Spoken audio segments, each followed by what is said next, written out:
어느 초등학교에서 있었던 일입니다. 새 학기가 되어져서 교사 선생님이 학생들에게 숙제를 내었어요. 집안의 내력을 조사하여서 한 사람 한 사람씩 앞에 나와서 발표하라 라고 숙제를 내었는데 드디어 발표하는 그날이 다가왔습니다.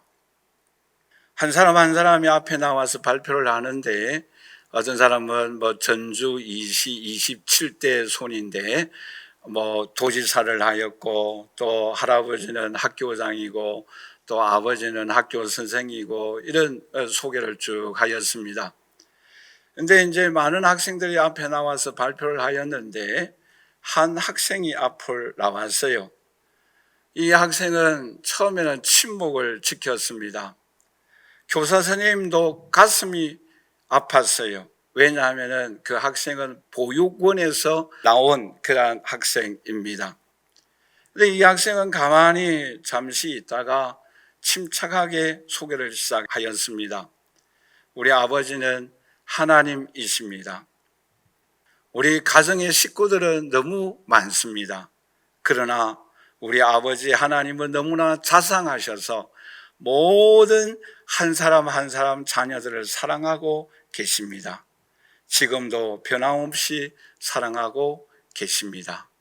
우리 모두는 다 하나님의 가족입니다 라고 소개를 마쳤어요. 선생님도 마침 학교 교사이면서 교회를 다니고 있는 예수 믿는 교사였습니다. 그 소개를 듣고 이 교사 선생님도 가슴이 뭉클하였어요. 아, 그래. 저 학생은 부모님은 계시지 않지만 교회 다니고 열심히 신앙생활 함으로 인해서 너무나 아름답게 소개를 하였구나라고 생각을 하였습니다.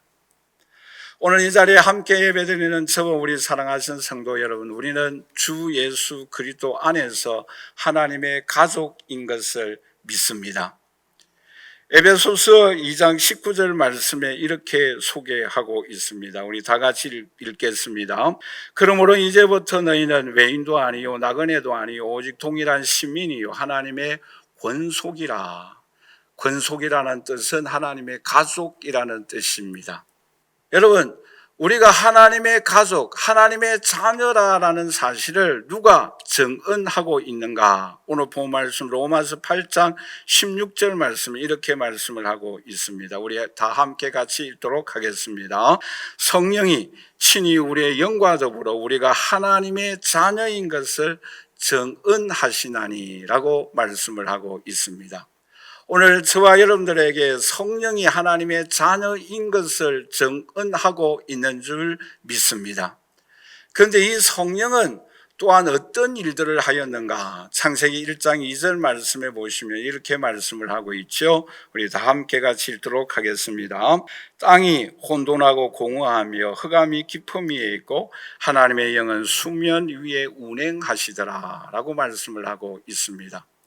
하나님의 성령은 수면 하나님께서 이 창조하시기 전에 이 세상을 운행하고 계신다라고 말씀을 하고 있습니다.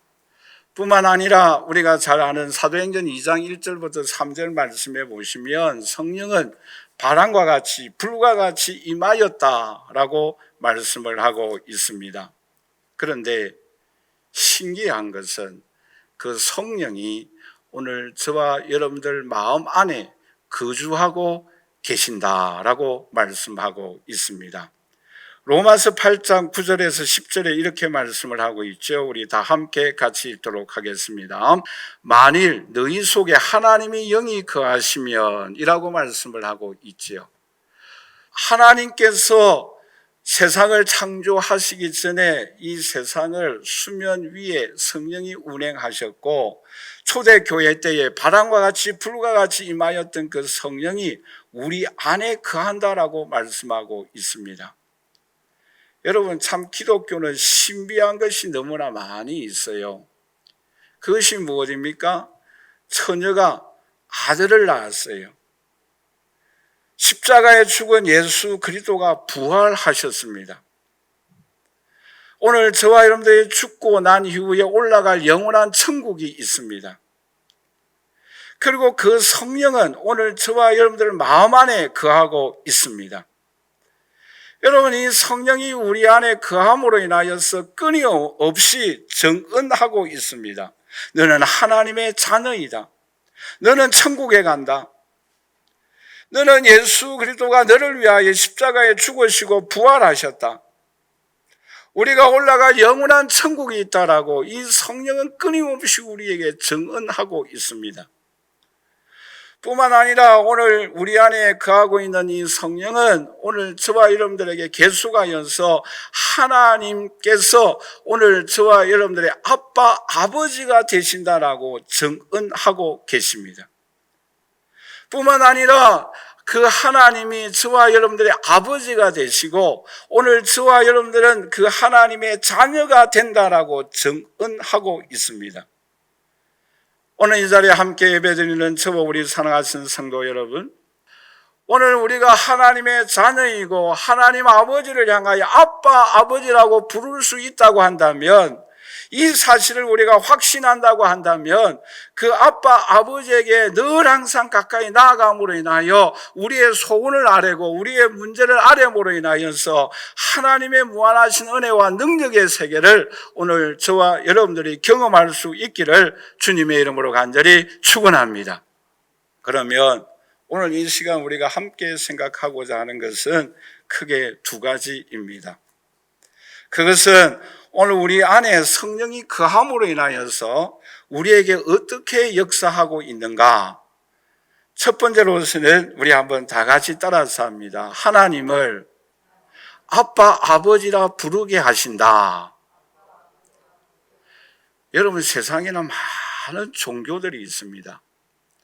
그런데 많은 종교들 가운데서 그들이 믿는 절대자 신을 향하여 아빠라고 부르는 종교가 있습니까? 없어요. 그런데 여러분, 하나님을 향하여 아빠, 아버지라고 부르는 사람은 누가 있습니까? 여러분, 구약시대 때에 모세도 아브라함도 다윗도 하나님을 향하여 아빠, 아버지라고 부를 수가 없었어요. 제일 먼저 하나님을 향하여 아빠, 아버지라고 부르신 사람은 예수님이십니다.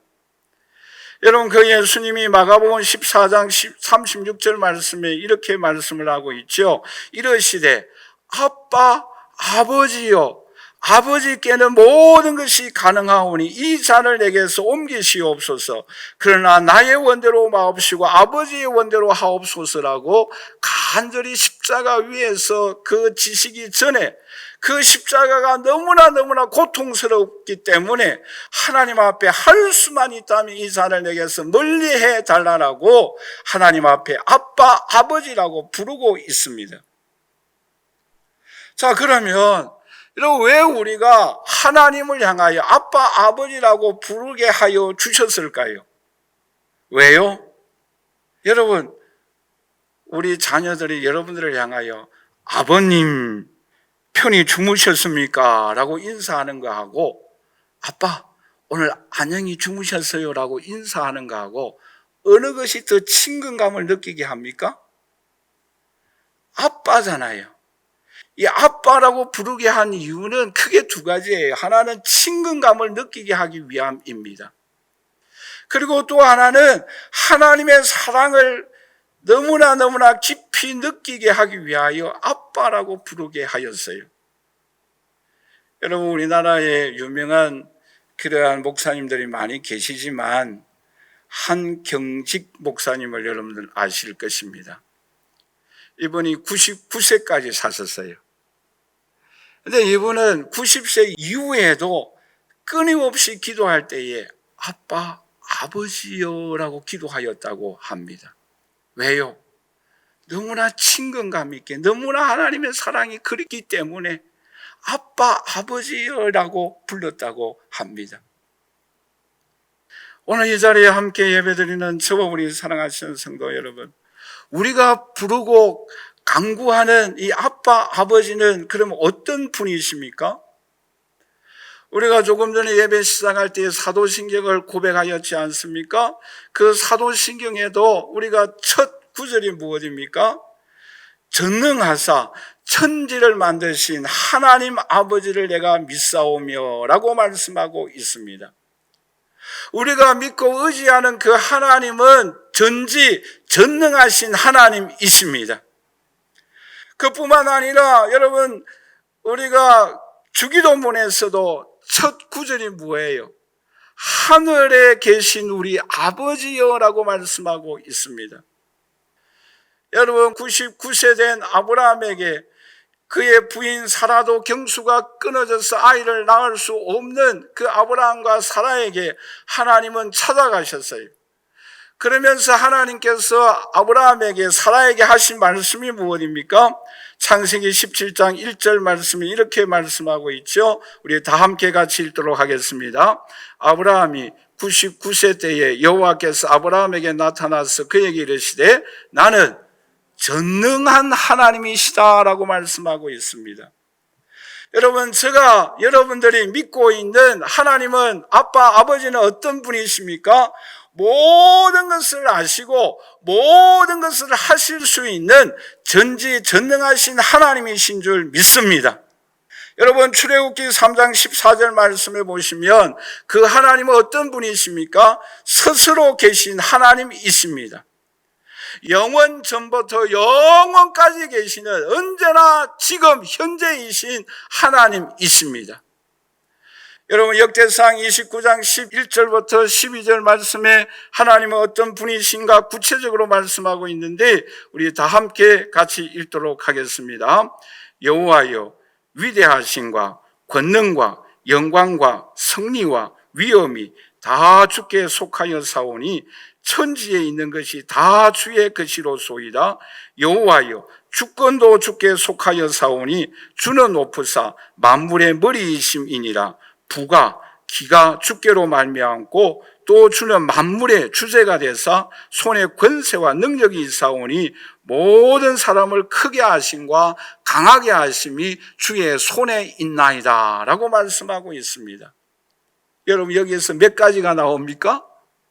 자그마치 14가지가 나와요. 한마디로 말씀드리며 모든 것이 주님 손에 있다라고 말씀하고 있습니다. 여러분, 우리가 믿고 의지하고 아빠, 아버지라고 부르짖는 그 사람은 모든 것을 하실 수 있는 전지전능하신 하나님이신 줄 믿습니다. 여러분, 그 하나님이 우리를 보호하고 계십니다. 그 하나님이 우리를 인도하고 계십니다. 그 하나님께서 우리를 영원한 천국으로 인도하여 주십니다. 그리고 우리의 삶의 문제를 그 하나님 앞에 아빠, 아버지라고 부르짖을 때에 예비하여 주신 큰 여호와 이레의 손길을 상상하지 못하였던 위대한 일들을, 놀라운 일들을 오늘 우리 주님께서 저와 여러분들에게 베풀어 주십니다. 여러분, 우리는 그 아빠, 아버지께 얼마나 부르짖고 있습니까? 얼마나 주님의 그 놀라운 은총의 세계를 경험하고 있습니까? 여러분, 다윗은 말년에 이런 고백을 합니다. 시편 23편 1절에서 6절에 우리 다 함께 같이 읽도록 할까요? 여호와는 나의 목자시니 내게 부족함이 없으리로다 라고 고백하고 있습니다. 그가 나를 푸른 풀밭에 누이시며 쉴만한 물가로 인도하시고 내 영혼을 소생시키시고 자기 이름을 위하여 의의 길로 인도하여 주신다라고 고백하고 있습니다. 뿐만 아니라 사망의 음침한 골짜기로 다닐지라도 해를 두려워하지 않을 것은 주께서 나와 함께 하심이며 주의 막대기와 지팡이가 나를 안위하신다라고 말씀하고 있습니다. 그리고 6절 말씀해 보시면 내 평생에 선하심과 인자하심이 정녕 나를 따르리니 내가 여호와의 집에 영원히 살 것이다 라고 고백하고 있습니다. 오늘 이 자리에 함께 예배드리는 저와 우리 사랑하시는 성도 여러분, 오늘 저와 여러분들이 아빠, 아버지라고 부르짖을 때에 여호와 하나님이 우리의 목자가 되셔서 잔잔한 물과 푸른 초장으로 인도하여 주십니다. 여러분, 다윗에게도 사망의 음침한 골짜기가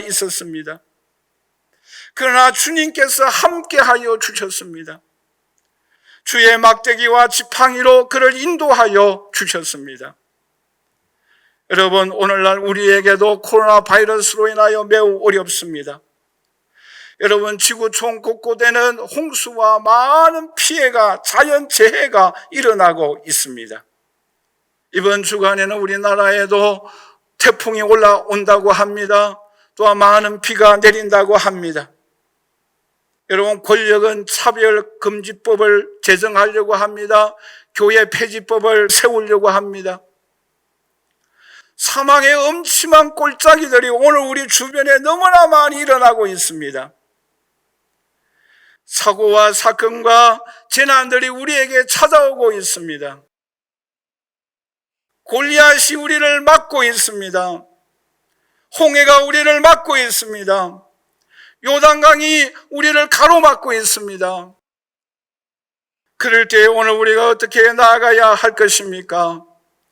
불과 구름 기둥으로 인도하여 주시고 만나와 메추라기를 먹여주시고 여호와는 나의 목자시니 부족함이 없도록 인도하여 주시는 그 하나님의 인도하심을 받고 나아갈 수 있기를 간절히 소원합니다. 그럴 때 오늘 우리가 다윗이 고백하였던 것처럼 여호와는 나의 목자시니 내가 부족함이 없다라고 우리는 우리의 생애를 마무리하는 그날, 이런 고백을 할 수 있기를 간절히 소원합니다. 뿐만 아니라 다윗에게 하나님은 기름 부어 주셨습니다.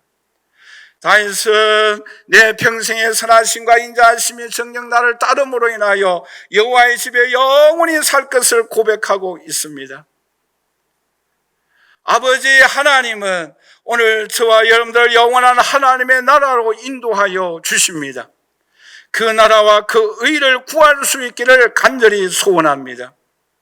그럴 때 오늘 우리들은 영원한 하나님의 나라에서 영원토록 주님을 찬양하며 하나님 앞에 영광을 돌리는 저와 여러분들이 되시기를 주님의 이름으로 간절히 축원합니다. 두 번째로, 우리 안에 거하시는 성령은 무엇을 하고 계십니까? 우리 한번 다 같이 따라서 합니다. 하나님의 자녀인 것을 증거한다. 여러분, 오늘 저와 여러분들이 어떻게 하여서 하나님의 자녀가 되어졌습니까? 요한복음 1장 12절에 이렇게 말씀을 하고 있습니다. 우리 다 함께 읽도록 하겠습니다. 영접하는 자, 곧 그 이름을 믿는 자들에게는 하나님의 자녀가 되는 권세를 주셨다라고 말씀하고 있습니다. 여러분, 왜 우리가 예수 그리스도를 믿으면 하나님의 자녀가 되는 권세를 주십니까?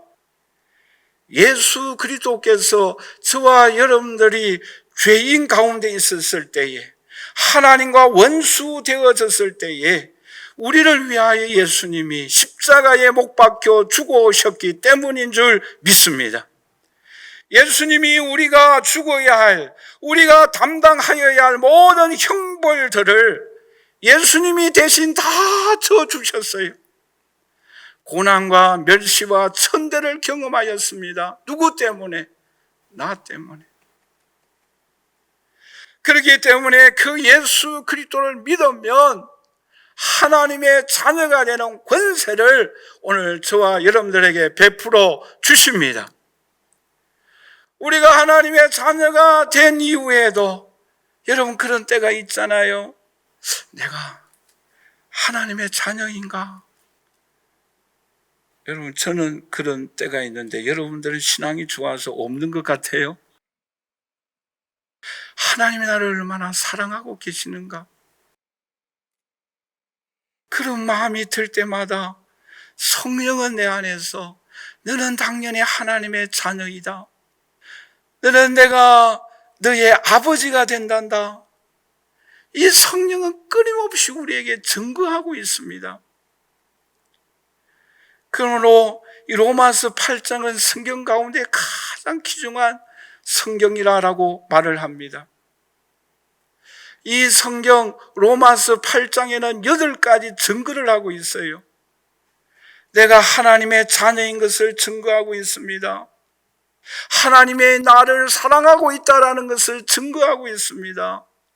우리는 어떠한 사망이나 어떠한 이 세상의 권세나 어떠한 사고나 사건이 일어나도 우리는 결코 승리하게 되어지고 마귀에게 KO성을 거두게 되어진다라고 증거하고 있습니다.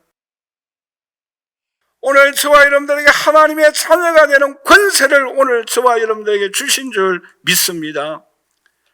여러분, 이 사도행전 8장뿐만 아니라 히브리서에 보면은 하나님의 자녀란 이 말씀과 비슷한 단어가 크게 4가지가 나와요.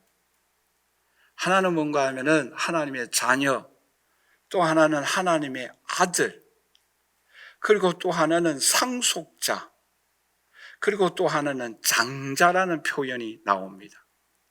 우리가 이 4가지를 구체적으로 살펴보면 큰 은혜가 되어지는데 다 살펴볼 수는 없고 간단하게 말씀드리면 하나님의 자녀와 아들 이 관계는 어떠한가 하면은 하나님의 자녀라는 의미는 하나님이 낳았다라는 뜻이 있어요.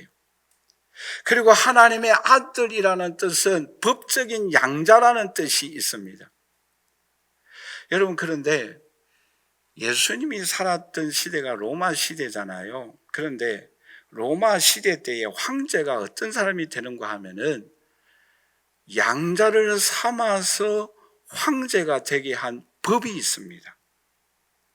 실제적으로 한 사람만 예를 든다고 한다면 클라우디우스라는 황제가 있어요.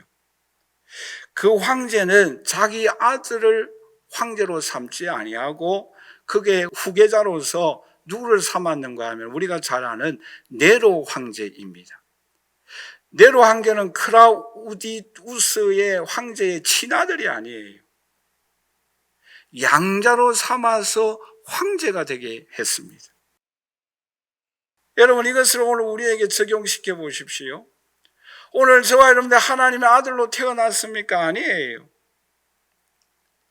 십자가의 보혈로 저와 여러분들이 하나님의 자녀가 된 하나님의 귀한 자녀입니다. 양자예요. 그런데 네로 황제가 된 것처럼 오늘 저와 여러분들도 하나님의 나라의 황제가 된 하나님의 자녀입니다. 할렐루야. 그러므로 오늘 저와 여러분들은 떳떳하고 당당하게 살아갈 수 있기를 간절히 소원합니다. 여러분, 제가 그 초등학교 유년부 주일학교 다닐 때에 그런 노래 있잖아요. 죄송합니다, 제가 노래를 못해서. 왕왕왕 나는 왕자다, 하나님 나라의 나는 왕자다, 내가 비록 어릴지라도 나는 왕 나는 왕자다. 아시죠? 한번 불러볼까요? 오늘 이 자리에 앉아 예배드리는 저와 여러분들은 황제예요. 하나님의 나라의 왕자입니다. 여러분, 가슴을 쭉 한번 펴보세요. 나는 황제예요. 자부심을 가져야 합니다. 뿐만 아니라 상속자, 장자예요. 여러분, 상속자는 무엇을 상속받습니까? 하나님 나라를 상속받아요. 하나님의 나라에 올라가면은, 여러분, 우리가 젊었을 때는 그래도 피부가 너무나 보기에도 좋았고, 그런데 나이가 들어가면, 세월이 지나가면 늙어가고 있잖아요. 주름도 생기고. 우리가 늙어가면은 이 주름이 생겨요. 그러나 천국에 올라가면 저와 여러분들이 영화로운 하나님의 자녀입니다. 영화로운 옷을 입어요. 그때는 늙어가지 않습니다. 우리의 육신이지만 영으로 변화되어져서 영화로운 하나님의 자녀가 되어져서 우리의 몸에서 빛이 날 것이에요. 그런 상속자입니다. 뿐만 아니라 우리는 장자예요. 장자는 어떤 특권이 있습니까? 재산, 모든 유업의 갑절을 받습니다. 여러분, 이것은 무엇을 의미하고 있습니까? 오늘 저와 여러분들이 이 땅을 살아갈 때에 하나님의 나라를 위하여 힘쓰고 수고하며 애쓸 때에 오늘 저와 여러분들이 이 땅에서 하나님의 은혜도 갑줄로 받을 수 있기를 간절히 소원합니다.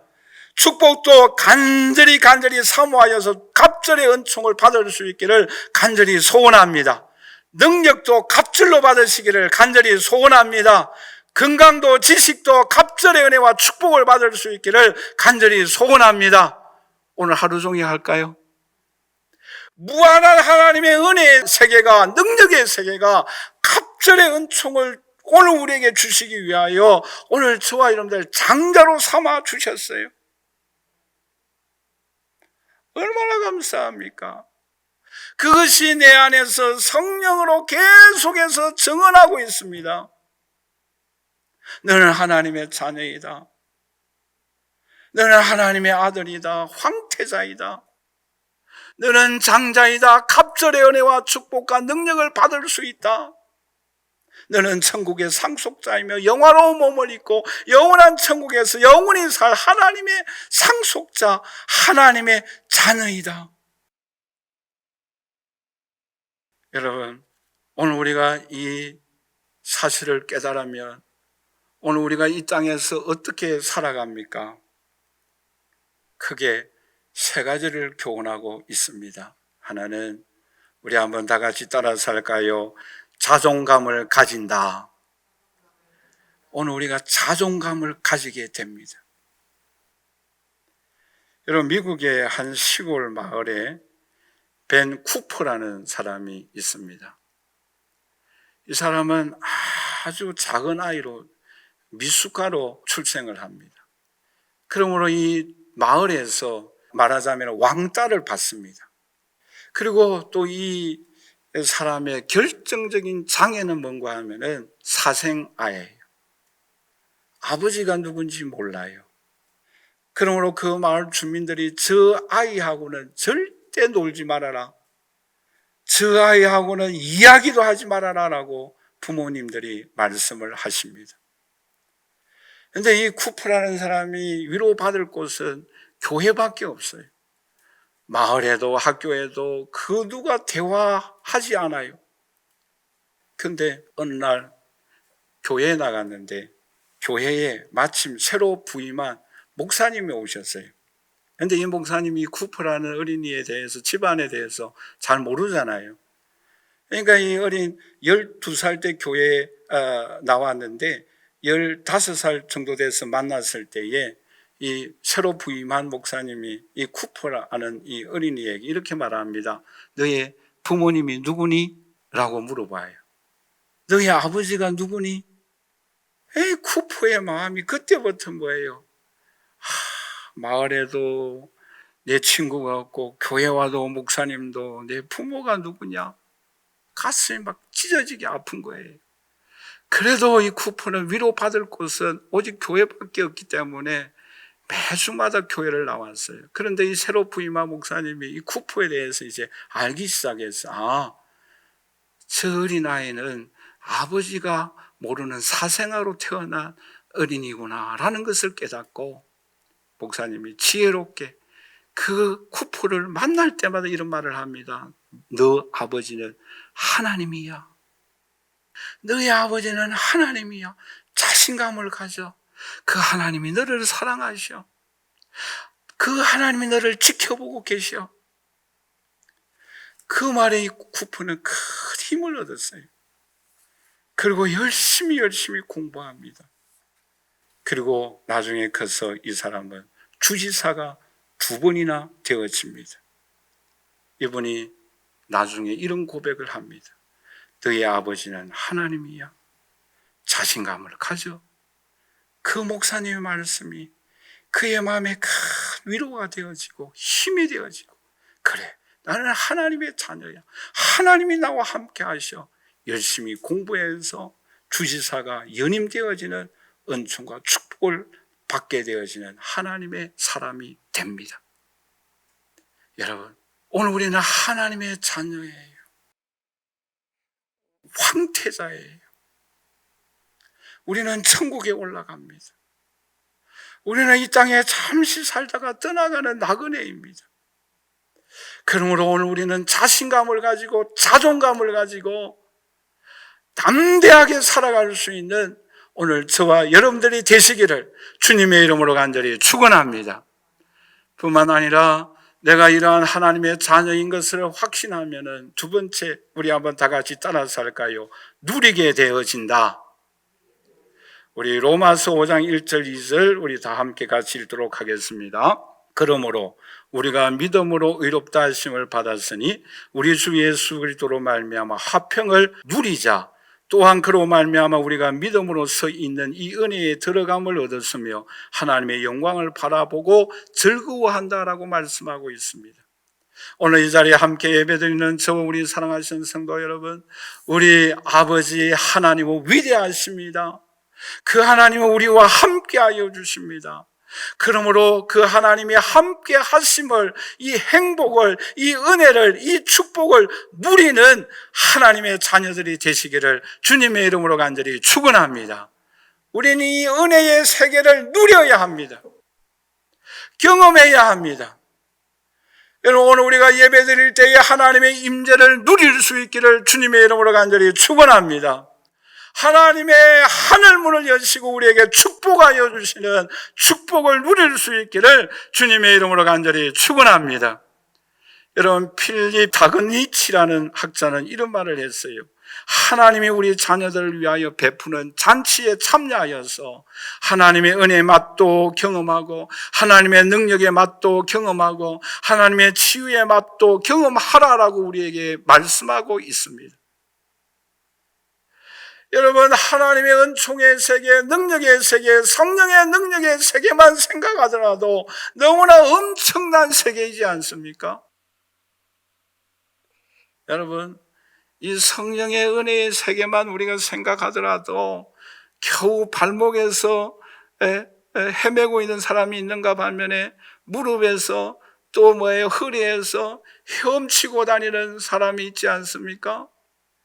그 물이 흘러가는 곳마다 생명의 역사가 일어납니다. 변화의 역사가 일어납니다. 기적의 역사가 일어납니다. 여러분, 이 놀라운 하나님의 무한한 세계를, 은혜의 세계를, 능력의 세계를, 축복의 세계를, 무한한 평안의 세계를 오늘 우리가 누릴 수 있기를 주님의 이름으로 간절히 축원합니다. 세 번째로, 이 하나님의 자녀인 것을 확신하며 마지막으로 우리에게 주신 은혜가 무엇입니까? 우리 한번 다 같이 따라서 할까요? 빚진 자의 삶을 살아간다. 여러분, 우리가 로마서 8장을 살펴보고 있는데 로마서 8장 3절을 우리 같이 한번 읽어보도록 할까요? 육신으로 말미암아 연약하여 할 수 없는 그것을 하나님이 하시나니 곧 죄로 말미암아 자기 아들을 죄 있는 육신의 모양으로 보내어 육신의 죄를 정하사. 자, 저를 보세요. 여기서 율법의 육신으로 말미암아 연약하여 할 수 없는 그것을 하나님이 하신 일이 무엇이에요? 한마디로 말씀드리면 하나님이 독생자 예수 그리스도를 이 땅에 보내주셔서 우리가 율법으로 다 순종할 수 없는데 그 죄를 위하여 예수님께서 십자가 위에 죽으시고 부활하신 그 일이 하나님이 하신 일이에요. 믿습니까? 우리는 율법의 요구를 다 순종할 수가 없어요. 우리는 율법으로 의인될 수가 없어요. 우리는 죄인이에요. 그리고 우리는 이 율법의 요구를 다 만족할 수가 없어요. 그러므로 누가 담당하셨습니까? 예수님이 담당하셨어요. 예수님이 하나님의 아들이 이 땅에 오셔서 십자가에 죽으시고 부활하시고 그 모든 죄를 담당하여 주신 그 일이 하나님이 하신 일인 줄 믿습니다. 여러분, 이 일을 믿으면 오늘 본 말씀 12절을 우리 다시 한번 보십시다. 그러므로예요. 그렇죠? 하나님이 하신 일을 믿으면 그러므로 우리 다 같이 읽겠습니다. 형제들아, 우리가 빚진 자로서 육신에게 져서 육신대로 살 것이 아니다. 어떤 사람이라고요? 우리는 그 하나님의 은혜에 빚진 자다라는 뜻이에요. 저를 보십시다. 그러므로 사도 바울은 어떤 고백을 합니까? 나는 복음의 은혜에 빚진 자다라고 고백합니다. 그러므로 여러분, 사도 바울이 얼마나 이 빚진 자로서 하나님의 나라 확장을 위하여 쓰임받고 헌신하였습니까? 사도 바울의 섬김의 원동력은 빚진 자였어요. 이 하나님의 하신 일에 대한, 하나님의 은혜에 대한 빚진 자의 삶을 그는 살아갔습니다. 그의 모든 삶의 원동력은 빚진 자의 삶이었어요. 오늘 함께 예배드리는 우리 사랑하신 성도 여러분, 오늘 저와 여러분들도 하나님의 자녀라고 확신한다면 하나님이 나를 위하여 하신 일을 생각할 수 있기를 주님의 이름으로 간절히 축원합니다. 우리는 하나님의 은혜에 빚진 자예요. 이 은혜에 빚진 자의 고백이 있을 때에 나는 감격하여 예배드립니다. 이 하나님의 은혜에 감격하여 찬양하는 거예요. 이 하나님의 은혜에 감격하여 우리에게 주신 사명을 감당하게 되는 것입니다.